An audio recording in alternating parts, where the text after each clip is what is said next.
Alamin naman natin ang sitwasyon dyan sa simbahan ng Quiapo sa Maynila. Si Vel Custodio sa report live. Vel? Rise and shine, Dayan, isang araw bago ang traslasyon, tuloy-tuloy pa rin ang pagdagsa ng mga nagsisimba dito sa Minor Basilica and National Shrine of Jesus Nazareno. Sa mga oras ngayon, puno na ang loob ng simbahan sa Quiapo, pero maluwag pa ang Plaza Miranda. Base sa huling bilang kaninang 6 a.m. Mass, 500 ang bilang ng mga nagsimba sa Minor Basilica and National Shrine of Jesus Nazareno. Ilan sa mga nagsimba ang hindi nasasabay sa dagsa ng deboto sa translasyon bukas, kaya pinili na lang makiisa sa misa ngayong umaga. Ang iba naman ay dediretso na sa Quirino Grandstand para sa pahalik.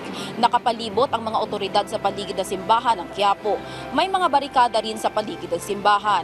Mamayang 3 p.m. hanggang 11 p.m. magsisimula ang Fiesta Masses, habang gaganapin naman ang Misa Mayor sa Quirino Grandstand mamayang 12 midnight. Ayon sa National Capital Region Police Office, wala silang nakikitang banta sa seguridad. Nananatili naman silang naka-heightened alert status. Nasa 12,000 pulis ang nakadeploy. Ipinatutupad na ang gun ban dito sa Maynila at liquor ban sa paligid ng Quiapo Church.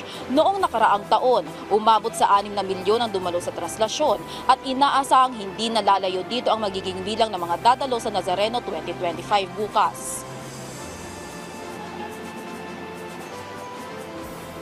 Dayan, hiling ng NCRPO na panatilihin ang na sumunod sa mga alituntunin na inilalabas ng PNP at ng simbahan para sa mga maayos at mapayapa na pagsalubong sa Nazareno 2025. Balik sa iyo, Dayan.